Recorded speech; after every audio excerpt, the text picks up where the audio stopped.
मनरेगा व मनरेगा कर्मियों एवं ग्रामीण विकास से संबंधित आज के 5 मुख्य अपडेट इस प्रकार हैं। केंद्र सरकार द्वारा संचालित महत्वपूर्ण योजना महात्मा गांधी राष्ट्रीय ग्रामीण रोजगार गारंटी योजना अर्थात मनरेगा को जमीनी स्तर पर संचालित करने में तथा गरीबी रेखा के अंतिम पायदान में खड़े गरीब, शोषित, वंचित मजदूरों को हम मनरेगा कर्मी स्थानीय स्तर पर रोजगार मुहैया कराते हैं, जिससे पूर्व की अपेक्षा ग्रामीण अर्थव्यवस्था मजबूत हुई है और मनरेगा कार्यों के द्वारा ग्रामीण क्षेत्रों में कच्ची पक्की सड़कें, नालियाँ, कंपोस्ट पिट, प्रधानमंत्री आवास, वृक्षारोपण, बागवानी आदि कार्य होने से विकास कार्यों की एक नई लहर आई है, एक नई तस्वीर बनी है। इस तस्वीर को गढ़ने में हम लोग अपना पूरा सामर्थ्य लगा देते हैं। गांव में गरीब और ज़रूरतमंदों को विधवा विकलांग पेंशन, वृद्धावस्था पेंशन, अंत्योदय पात्र गृहस्थी राशन कार्डों के बनाने की सर्वे में हम लोगों का विशेष योगदान होता है।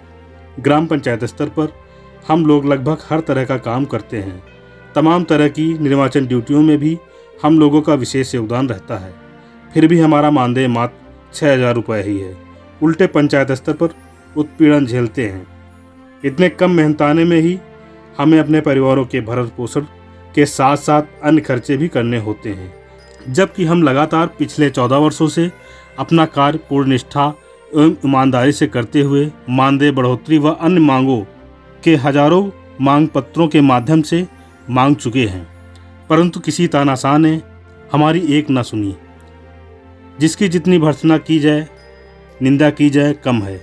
ये हमारे मानवाधिकारों का सरासर हनन हुआ है, क्योंकि माननीय उच्चतम न्यायालय से समान कार्य समान वेतन का आदेश जारी हो चुका है, जिसका इस सरकार ने पालन नहीं किया है। हम 6,000 रुपये माह में पाते हैं, वह भी समय से नहीं, जबकि हम उनसे अधिक मेहनत, निष्ठा व ईमानदारी से काम करते हैं, जिन्हें महीने में 40 से 50,000 रुपये मिलते हैं। कर्मचारी भविष्य निधि का लाभ भी नहीं मिलता है। इस स्वतंत्र देश में इतना बड़ा अन्याय सरकार छोड़िए, मानवाधिकार आयोग, माननीय न्यायालय या देश के तमाम समाचार पत्र व चैनल्स के किसी ने हमारी पीड़ा नहीं समझी।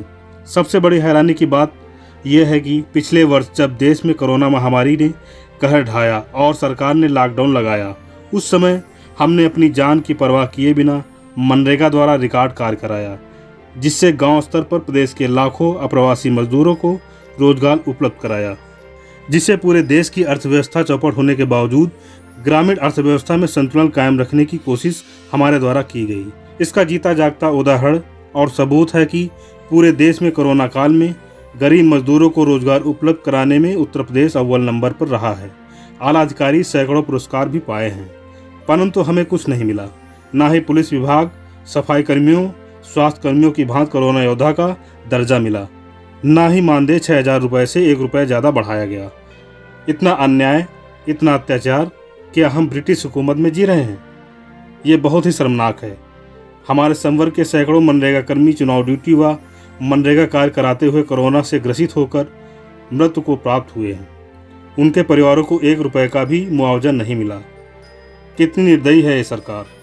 इस संकट की घड़ी में हमारे समस्त मनरेगा कर्मी अपने गांव-गांव में कीटनाशक दवाओं व सैनिटाइजर के छिड़काव में लगे हुए हैं।